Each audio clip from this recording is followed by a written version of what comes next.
The threat of a government shutdown has become a frequent political game.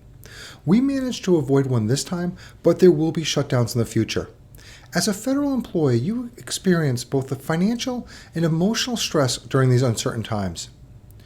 In this episode, we're going to give you the facts about past shutdowns and what agencies may furlough staff. We'll list some helpful tips on what to do if you are furloughed.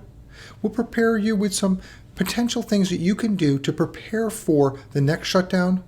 We're going to describe what will happen to you as a retiree and your income, and we will share what we will do to help you and fellow federal employees if a shutdown happens in the near future.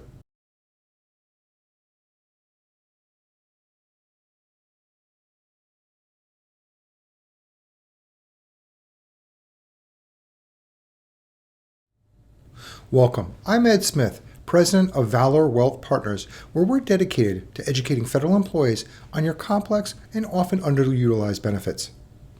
We've just been able to avoid a shutdown. Now, this episode is being filmed on October 2nd, 2023. So again, if you're watching this at a later time, we might have already gone into another shutdown, or we might be looming at another one that's right in our face. But at this point, we've been able to kick the can down 45 days, and what we're looking at is possibly another shutdown at that period of time. Now, we have no idea if we're going to shut down in November or not, but at this point, what we want to be able to do is prepare you for a potential shutdown either in a couple of months or down the road. We're going to share a lot of information about what has happened in the past and also try to help you get through these periods of time. The best thing you can do is prepare for a shutdown in the future. We provided an OPM guide, the guidance on furlough shutdowns. This is a lot of information here. It's in the notes section, so please, we will refer to this. We also have a couple articles in the notes section that you can go to. And if we do go through a shutdown, we will provide some unique ways in the notes section that we're going to be able to help you get through this period of time. Since we're not going to go through a shutdown, we're not going to launch that right now. But if it does happen, please come back and look at the notes section because there'll be some unique ways that we're going to be able to help our clients and other federal employees get through this period of uncertainty. Let's take a look at the history of what has happened during different shutdowns. This chart from Axios shows the periods of time since the mid-70s and what has happened in those periods.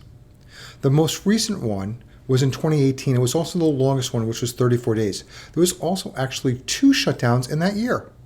Back in 1977, there was actually 3 shutdowns in that single year. And as you can see, in that period of time in the 70s, when they were just starting to do these shutdowns, there was almost one every year.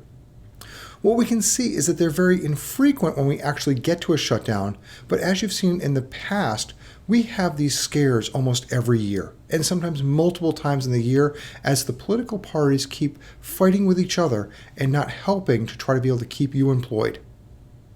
This is very scary when you're looking at you and trying to be able to make plans and different things for your family. So we really want to be able to help you with the different scenarios of what's going to be going on and how you can get through these periods of time.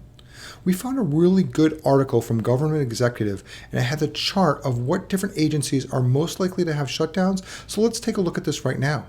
As you can see, some of them in the 90s percentile of what amount of staff might be furloughed, and then some of them are a lot less. Now, this is drastically different than the shutdown in 2018, where some of them actually flipped almost exactly opposite. And it's because of preparing in different agencies, and other agencies don't have the reserves that they had before or the different types of grants. So even though the agency in the past might have shut down or had a massive amount of shutdowns, this time it might be completely different. So you want to be able to look at what's going on. Now, this is of information for 2023 from the Government Executive, so please look at that article and look through this. According to the most up-to-date publicly available information, the Biden administration plans to furlough about 737,000 people. That's directly from the analysis that was done. Now, this might change in the next shutdown. So you have to look at each shutdown differently because each agency is going to be prepared or be in a different scenario depending on what time of the year it is or depending on what projects they might be working on. Let's look at what will happen if you are furloughed or not furloughed. For most people, you will not be getting paid.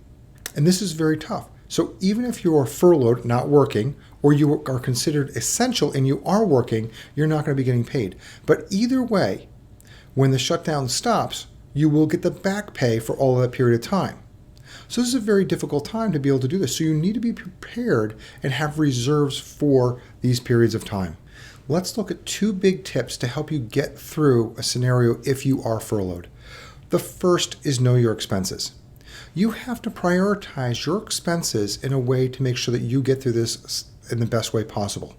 The first thing is essential expenses for you and your family. This could be food, heating, electricity, those different things that you absolutely need to be able to get things done.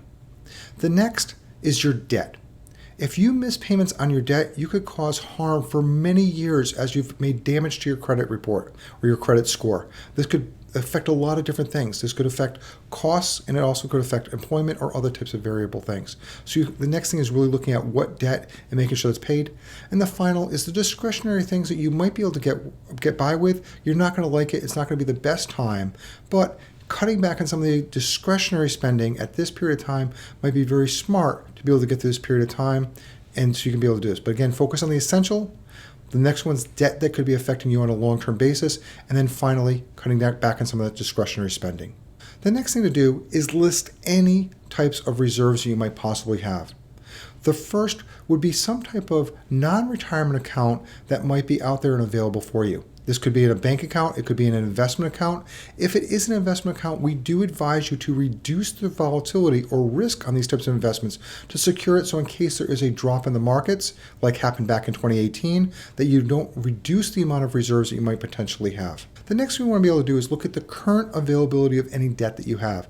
This could be credit cards, home equity lines of credit, something that you already have taken the debt out and you have availability to borrow on this situation.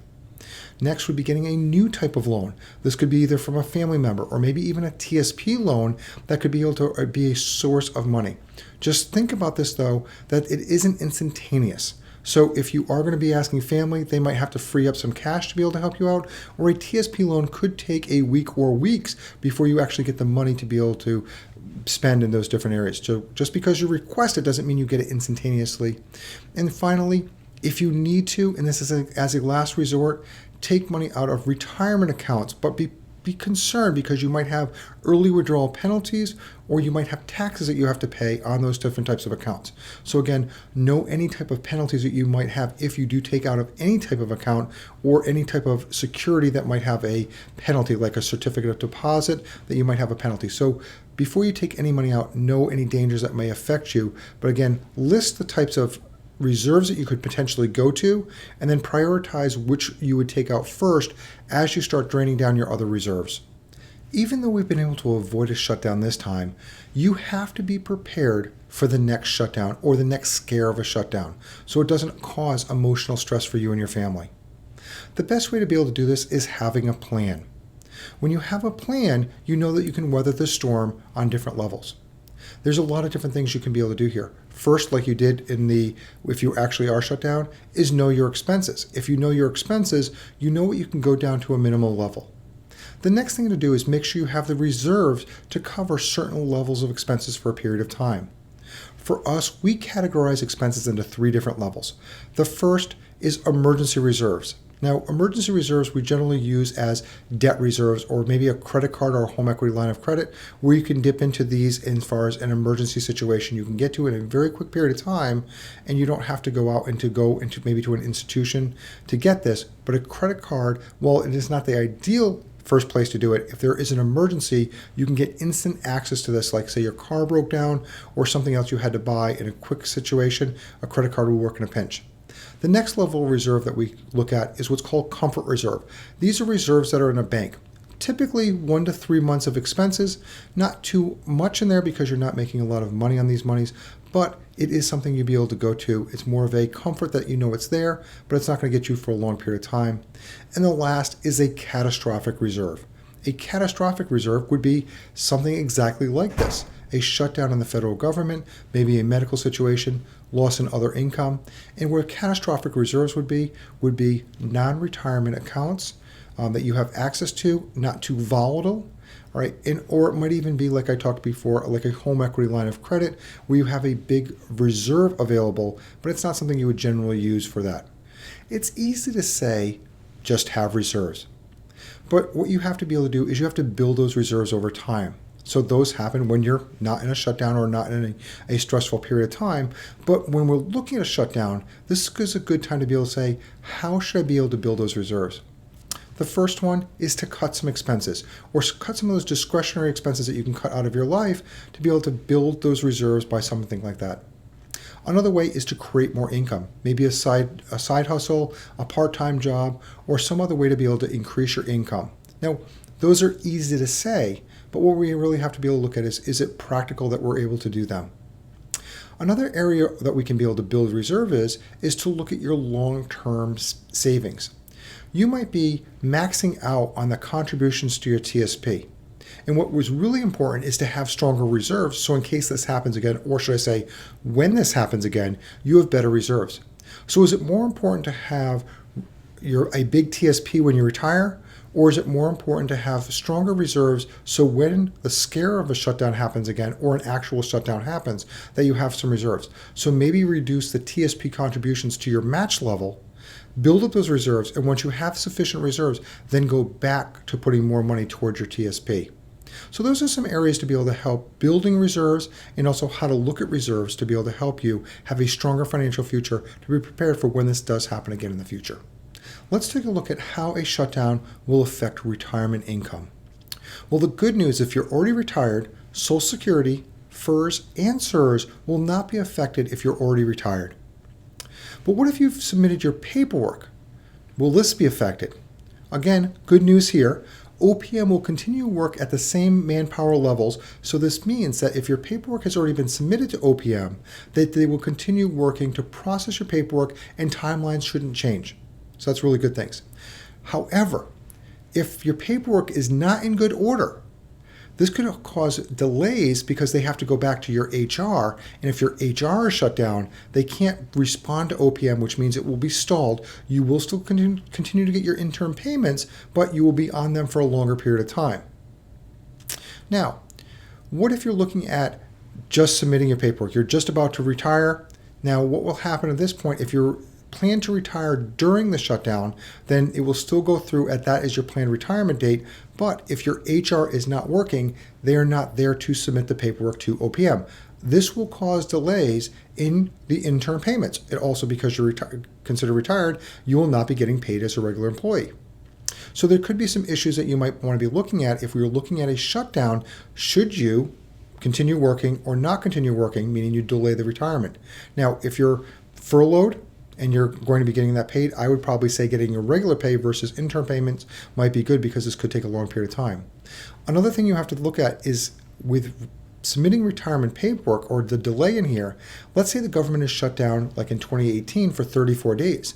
That means that there's going to be a lot of agencies not submitting paperwork to OPM. And when the government does open up, they'll be overwhelmed and there'll be a lot of paperwork being sent to OPM. The good thing is, because OPM had been working, they probably cut down some of the time frames, so they'll be in a capacity to be able to help you out probably a little bit better. Let's look at one more scenario for retirement income. What if you're preparing to retire in the next couple of years, but it's not in the immediate situation? The big question is, will a shutdown affect your high three? The good answer is it won't. That basically will calculate back to what you should have been paid, and because you're going to be getting the retro paid in that period of time. So a shutdown will not be affecting your high three, which is a good thing for you looking at retirement in the next couple of years. So hopefully it's a clarification of how it affects retirees and also people preparing to retire in the near future. The final thing we want to discuss here is helping out your fellow federal employees.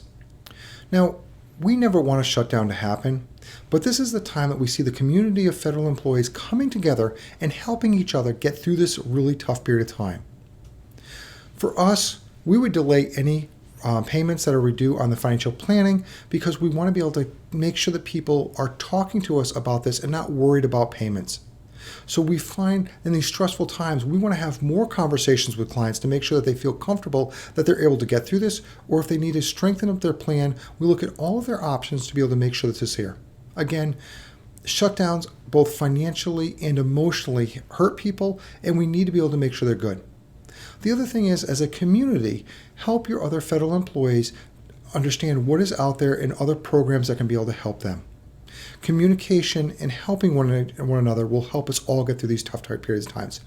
If a shutdown happens in the future, please come back to this page, because in the notes section, we're going to have a special program of how we can help you and other federal employees get through this period of time with a little bit more of community and getting together and helping one another.